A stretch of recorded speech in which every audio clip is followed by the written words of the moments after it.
the cake said. "Welcome home, prodigal daughter." My name was written underneath in pink icing. 200 members of New Mercy Fellowship stood in the church gym, waiting for me to apologize for abandoning them. Pastor Caleb Sutton handed me a microphone. His wife Bethany was already crying. "Tell your church family what God has done in your heart, Samantha," she whispered. I looked at the cake, then at the projection screen behind the stage, then at the 3 state investigators standing near the exit. "I didn't come back to confess," I said. The room went silent. I placed a black binder beside the cake. "I came to explain where $863,000 went." Pastor Caleb's smile disappeared. His son Jordan stopped recording. And Bethany Sutton, who had spent 18 months telling an entire church that I was a bitter, dishonest woman, whispered the first honest words I had ever heard from her. "Oh God. My name is Samantha Avery. Most people called me Sam. I was 38 years old, a certified public accountant, and for almost 10 years I handled the finances at New Mercy Fellowship without taking a salary. That final detail became very important later. New Mercy was a large independent church outside Greenville, South Carolina. It had a glass entrance, a 1,000-seat sanctuary, a coffee bar called Daily Bread, a gymnasium, a preschool, a counseling center, and a parking lot large enough to make people believe God had personally approved the construction loan.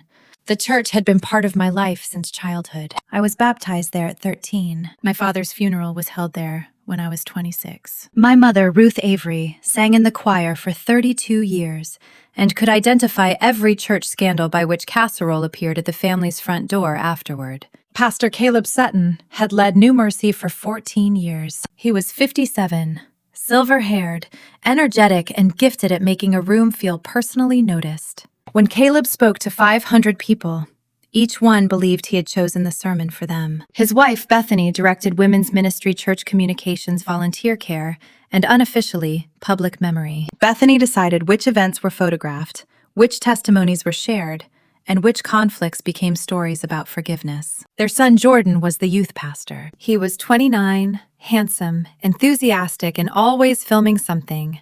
He could turn a baptism food drive or nervous teenager's confession into a 60-second video with emotional music before the person involved had changed out of wet clothes. Caleb was the voice of New Mercy. Bethany was the image. Jordan was the future. I was the person who knew whether the electric bill had cleared. The trouble began with a check for $18,400. There was nothing dramatic about how I found it. I was reconciling the church's benevolence account on a Tuesday night. The benevolence fund existed to help members with rent, utilities, food, medical emergencies, and funeral costs. Donations to it were restricted. That meant the church could not legally or ethically use the money for general expenses, staff bonuses, or building projects. The check was payable to Mercy Outreach Consulting. The memo line said, "Emergency Family Stabilization." I had never heard of Mercy Outreach Consulting. I opened the supporting file. There was no application, no utility statement, no rent notice, no pastor recommendation, only a 1-page approval form signed by Caleb and Bethany. I called Rosa Martinez, the church administrator. Rosa was 44, practical, and had the calm expression of someone who had spent years explaining to church members that prayer did not reserve rooms. "Do you know Mercy Outreach Consulting?" I asked. She lowered her voice. "Why?"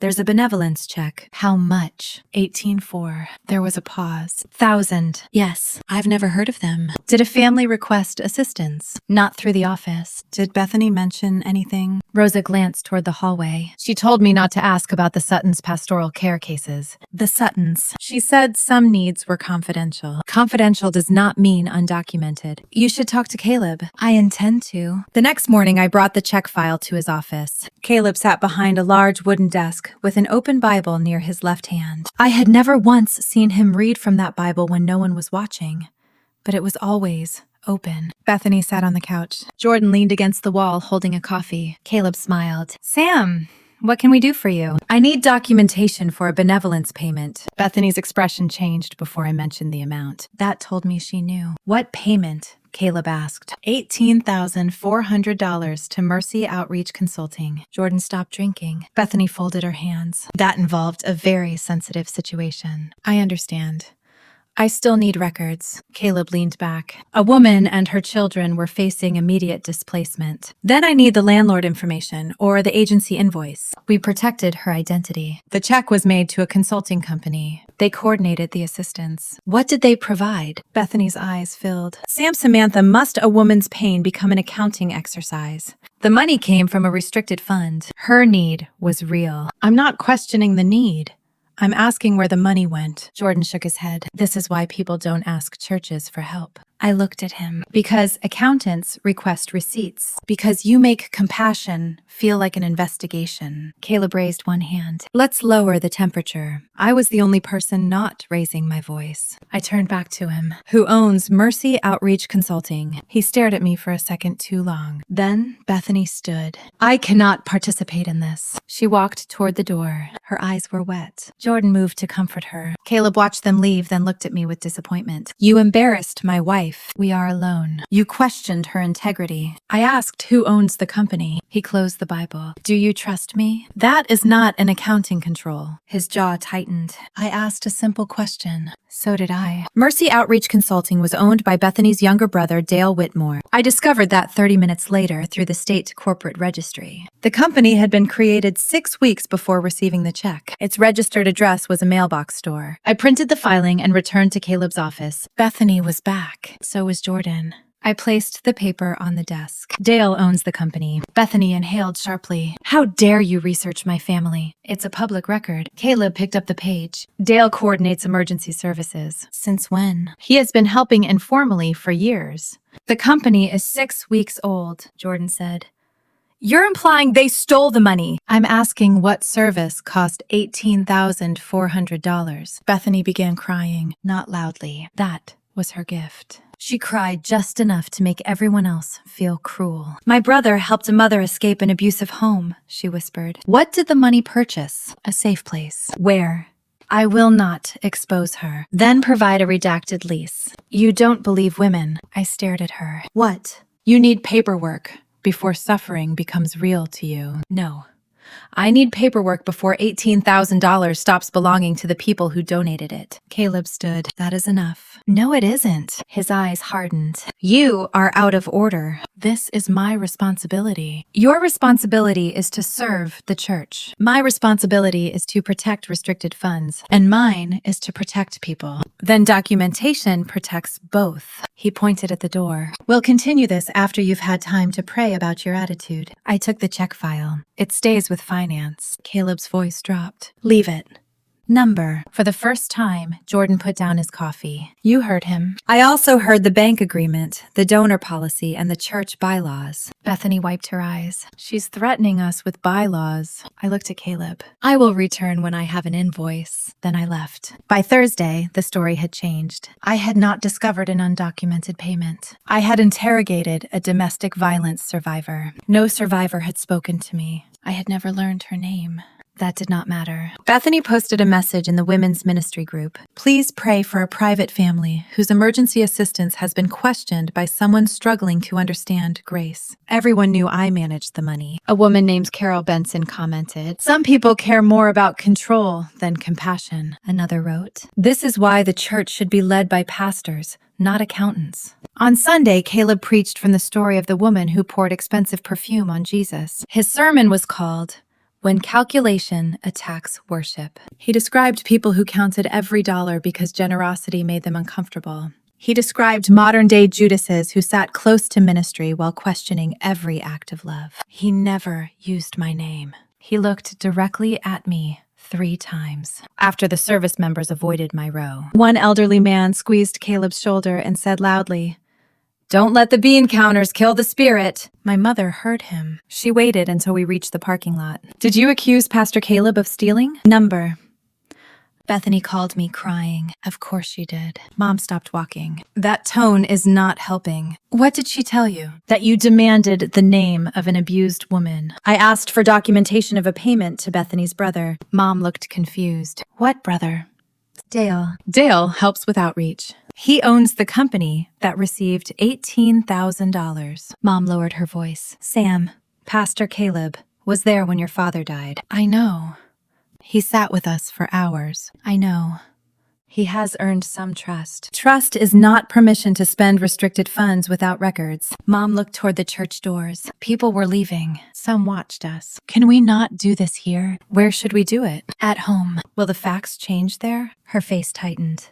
You always have to win. I wanted to tell her it was not about winning. Instead, I said, I'll show you the documents. She shook her head. I don't want to see church documents. That was the first moment I understood the size of the problem. My mother did not want evidence. Evidence would force her to decide. Belonging was easier. The following week, the finance committee met. There were 5 members. Caleb, Deacon Harold Wynn, the board chairman, Lydia Crane, a retired teacher, Marcus Lee, a small business owner, and me. Bethany attended even though she was not officially a member. Jordan operated the projector. I presented the Mercy Outreach payment. We need a service agreement invoice and proof the payment supported an eligible beneficiary, I said. Bethany raised her hand as if she were in school. May I speak? Caleb nodded. She turned toward the committee. When ministry becomes afraid of accounting, that is dangerous. But when accounting becomes more important than human dignity, that is also dangerous. Lydia nodded slowly. Bethany continued. A woman came to us with bruises. Her children had nowhere safe to sleep. Dale arranged temporary housing, transportation, legal consultation, and emergency supplies. Then he can invoice those services, I said. Her eyes filled. She begged us not to create records her husband might discover. A redacted invoice would not identify her. Jordan displayed a photograph on the screen. It showed Bethany standing beside a woman whose face had been blurred. 2 children stood near a motel door. People around the table inhaled. Bethany said, "That is the family Samantha believes did not deserve help." I stared at the photograph. When was it taken? What? The date, Jordan answered quickly. That is not the point. It is if the photograph is evidence. Caleb frowned. Sam. The motel sign was renovated last year. This image may be older. Bethany's face changed. Only for a second. Then she whispered, "You are examining a traumatized woman's background scenery." Marcus looked uncomfortable. Harold cleared his throat. Maybe we approve the expense and improve documentation going forward. I looked at him. The payment has already been made. Then what do you want? To know whether the fund was used properly. Caleb leaned forward. Say what you are accusing us of. I am not accusing.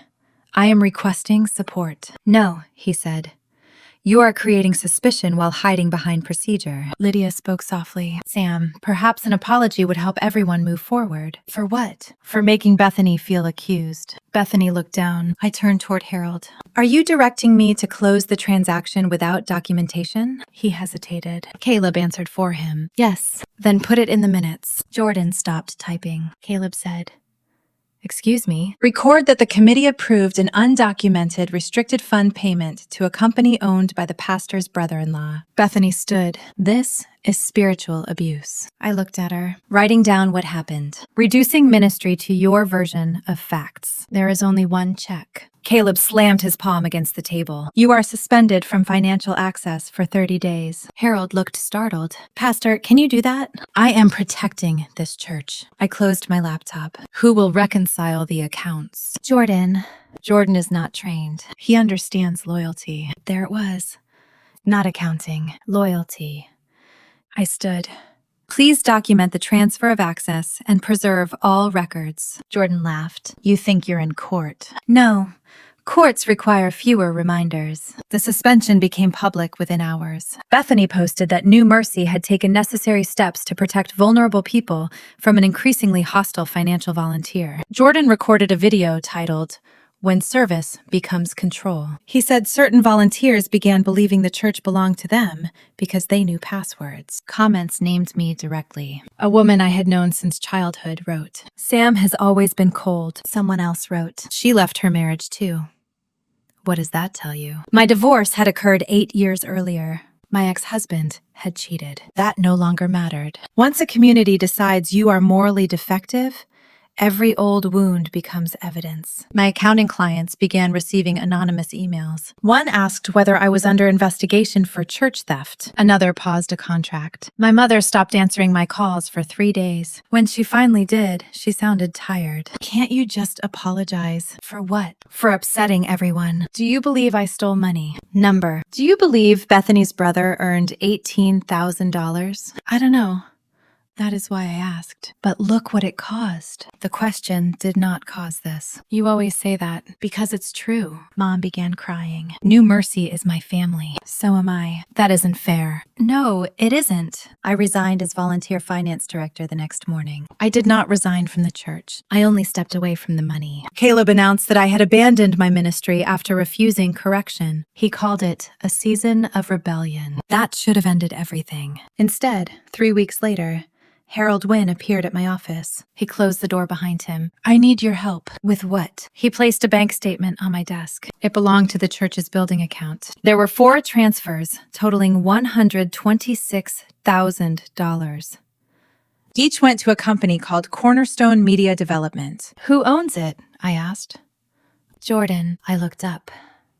He disclosed the media company. Number. What were the payments for? Digital ministry expansion. What did he deliver? Videos, branding, streaming upgrades for $126,000. Harold sat down heavily. I voted to approve the project. Did you approve payments to Jordan personally? I did not know he owned the company. Who knew? Caleb signed the contract. Bethany witnessed it. I pushed the statement back. Why bring this to me? Because the bank is requesting reviewed financial statements for the mortgage renewal. Hire an independent CPA. We did. They withdrew. Why? Jordan refused to provide vendor records. I looked at Harold. You voted to suspend me. His eyes dropped. Yes. You let Caleb preach about me. Yes. You watched members accuse me of theft. He swallowed. Yes. What changed? He placed another document on my desk. It was a loan proposal. New Mercy wanted to borrow $1.8 million against the sanctuary. The purpose line said, community expansion and property acquisition. What property? I don't know. Then why did you sign? I haven't. Who has? Caleb and Lydia. 2 signatures may be enough under the current bank resolution. Harold looked sick. I thought we were refinancing the existing balance. This adds debt. I know that now. I leaned back. What do you want from me? A quiet review. Number. Sam. I will not secretly fix records for people publicly calling me dishonest. We need the truth. You needed it before the bank needed it. He closed his eyes. You're right. That was the first apology anyone from New Mercy had given me. It was not enough, but it was real. I'll review records only if I receive written authorization from 2 independent board members, I said. You have mine. You need another. Marcus will sign. The review remains confidential until we know whether there is a problem. Yes. If there is evidence of fraud or misuse, I report it to the full board and outside authorities as required. Harold hesitated. Authorities, yes. Can't the church handle its own sin? Not if the church's sin includes bank fraud. He looked toward the window. Caleb will say I betrayed him. He may be right. Harold stared at me. I continued. Sometimes loyalty to an institution requires betraying the people abusing it. Marcus signed the authorization. For 6 weeks, I conducted a limited forensic review from copies Harold and Rosa were legally authorized to provide. I did not access church systems. I did not use old passwords. I reviewed bank statements, approved budgets committee minutes, tax filings, vendor records, payroll reports, and public corporate registrations. The numbers were worse than I expected. Mercy Outreach Consulting had received $74,000 over 14 months. Cornerstone Media Development had received $211,000. A mission housing company owned by Caleb's cousin had received $96,000. The church paid Bethany a housing allowance, even though she was not ordained, and already lived in the tax-free parsonage. Jordan's wife appeared on payroll as a children's curriculum consultant, but Rosa had never seen her work. Restricted youth mission donations had been used to renovate the Sutton's kitchen. But the most disturbing entries involved the New Mercy Scholarship Fund. My mother had helped create the fund after my father died. It provided community college tuition for students from low-income families. Every year, the church held a special offering. The reports showed 12 scholarships awarded during the previous 3 years. I recognized only 2 names. I called the colleges listed beside the others. The students did not exist. Several payments had gone to a bank account connected to Cornerstone Media Development. Jordan had created fake scholarship recipients. When I told Harold, he covered his face. Could there be an explanation? There will always be an explanation. I mean, a real one. Number. Marcus paced my office. How much is missing? So far, over $500,000. Harold whispered. This will destroy the church. No, I said. It may destroy the story you tell about the church. What's the difference? The church is the members' ministries building, obligations and people who trusted you.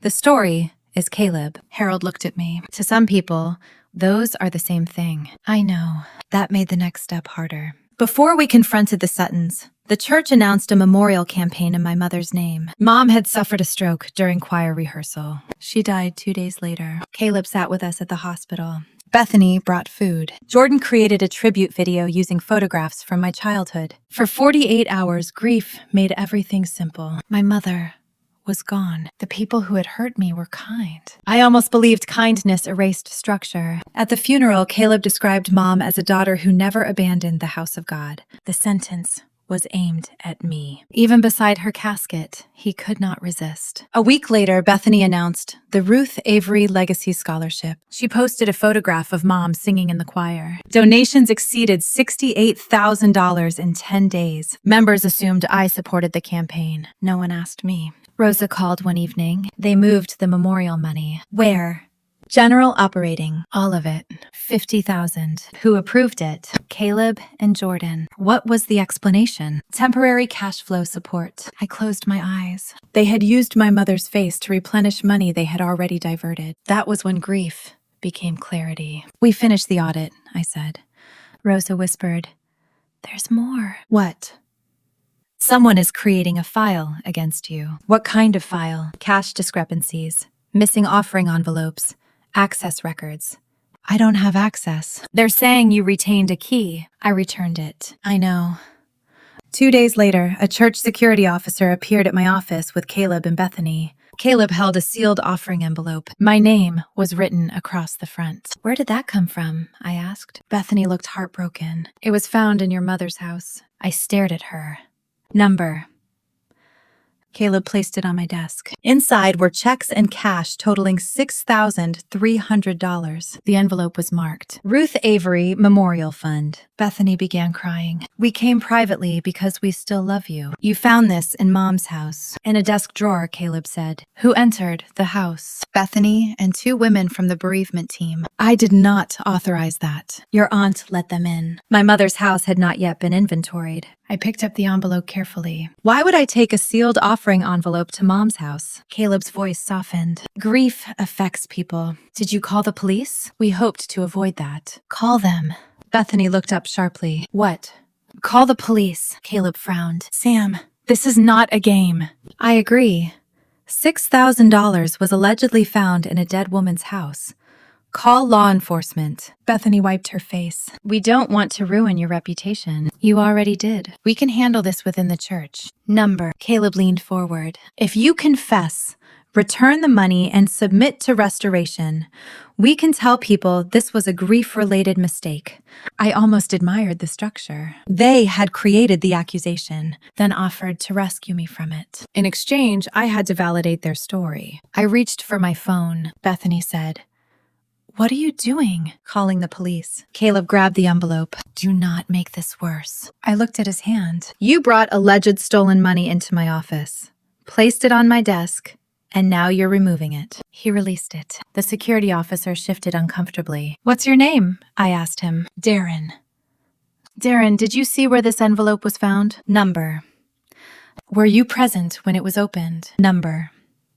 Bethany said, That is not relevant. It is the entire chain of custody. Caleb's face hardened. You need help. I called the police. The envelope became evidence. The cash carried no useful prints, but the checks had dates. 3 had been written after my mother's funeral. The envelope could not have been in her desk before she died. Then police obtained the church hallway camera. Jordan was seen entering the finance room the night before Bethany found the envelope. He left carrying a flat, white package. The camera at Mom's house belonged to a neighbor. It showed Bethany arriving with the bereavement team. She carried the same package under her coat. Bethany claimed she was bringing sympathy cards. The envelope's printer code matched the machine in Jordan's office. The investigation did not immediately produce charges, but it destroyed the private confession plan, so Caleb escalated publicly. He preached a sermon called The heart that steals from its own mother. He did not use my name. Jordan live-streamed it. Bethany sat in the front row crying. Caleb said a former leader had taken memorial money, weaponized financial knowledge, and attempted to blackmail the church. He described my request for records as extortion. Members flooded social media. Someone posted my business address. A client terminated our contract. My mother's older sister called and asked whether grief had made me unstable. I stopped attending New Mercy. Caleb called that proof. He announced a special homecoming and restoration Sunday. The promotional graphic showed an open road leading back to a church. The title read, "The Prodigal Comes Home." My name was not printed. Everyone knew. Bethany called me. "We want to give you a path back." A path to what? Your church family. By confessing to something Jordan staged. You still refuse responsibility. I refuse fiction, she sighed. Sam, people are ready to forgive you. How generous. You don't have to be sarcastic. You planted money in my mother's house. I did not. The camera shows you carrying the envelope. It shows me carrying a package. The checks were written after Mom died. She was silent. Then she changed tactics. Caleb says you are working with Harold. I did not answer. He is confused, she continued. Marcus, too. You are exploiting older men who don't understand church finance. Harold chaired the board for 12 years. He is vulnerable. Only since he disagreed with Caleb. Bethany's voice cooled. If you attack this church, you will destroy your mother's legacy. You used her memorial fund for payroll. The line went silent. I had not told her I knew. When she spoke again, the tears were gone. How did you get those records? Legally. You accessed confidential information through authorized board members. Harold had no right. He is board chairman. Caleb is the pastor. That is not ownership. You always hated spiritual authority. No, I hate when spiritual language is used to hide financial control. She ended the call. 3 days later, Harold received a letter removing him as board chairman. The bylaws did not give Caleb authority to do that. Marcus was told he could no longer enter the finance office. Rosa was fired for disloyal disclosure. Caleb's attorney sent me a cease and desist letter, accusing me of theft of confidential records, defamation,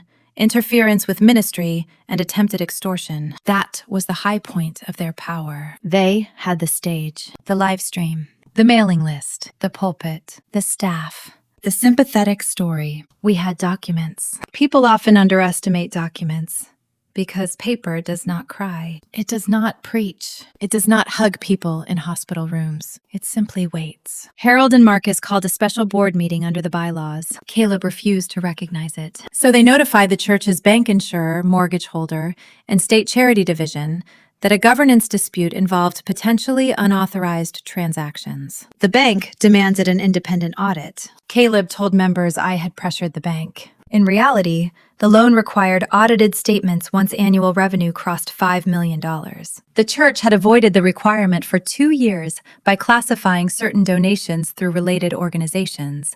That became another problem. An outside forensic accounting firm reviewed my work. They confirmed the diversion pattern. The total reached $863,000. Not every dollar had been stolen personally. Some had covered legitimate church expenses. That did not make the transfers lawful. Restricted donations had funded general operations. Related party companies had received excessive payments. Fake scholarship recipients had redirected money. Housing allowances had been improperly classified. Financial statements provided to the bank omitted related party debts. The proposed $1.8 million loan was intended partly to repay those hidden obligations before anyone noticed. Caleb did not know the audit was complete when he held homecoming Sunday. He believed the bank was still negotiating. He believed Harold had been neutralized. He believed I would either stay away proving rebellion or attend and submit. The invitation arrived in a cream envelope. Inside was a handwritten note from Bethany. Your mother never stopped praying for you to come home. We have prepared a place for you. My mother had never said that. But the note contained something useful. A schedule.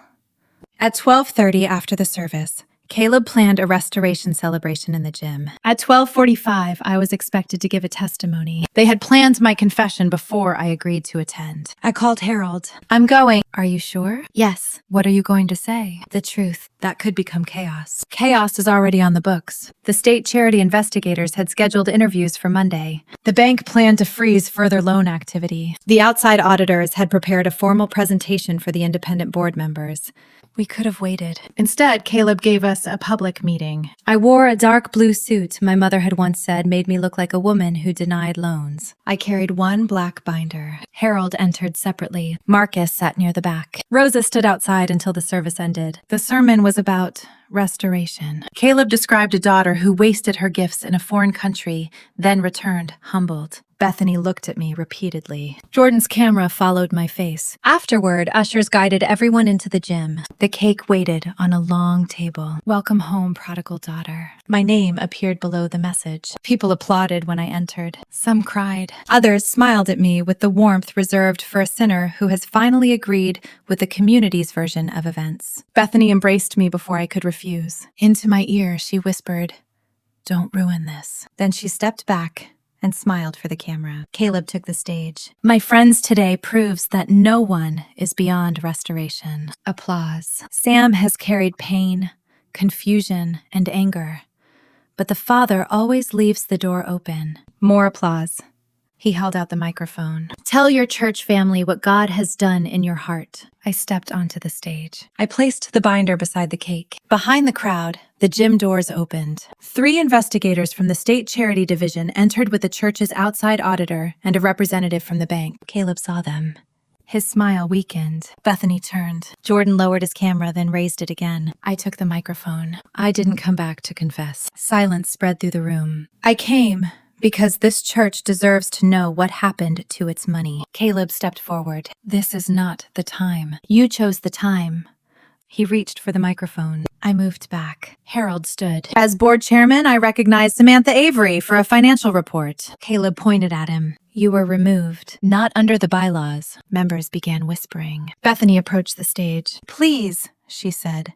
There are children here. The Youth Mission Fund is part of the report. Her face changed. Jordan stopped filming. A teenager near the front shouted, "Keep recording!" Several phones rose. The screen behind us changed. Marcus had connected the auditor's presentation. The first slide read, New Mercy Fellowship, Independent Forensic Financial Review. Caleb looked toward the sound booth. Turn that off. No one did. I opened the binder. The audit identified $863,000 in unsupported, diverted, misclassified, or related party transactions. The room erupted. Caleb raised both hands. This is an attack. The bank representative spoke from the back. It is an independent audit requested under the church's loan agreement. Bethany began crying. Jordan moved beside her. I continued. $74,000 from the Benevolence Fund went to Mercy Outreach Consulting, owned by Bethany's brother. A slide displayed the transactions. Bethany said, Those families were real. Some assistance may have been real.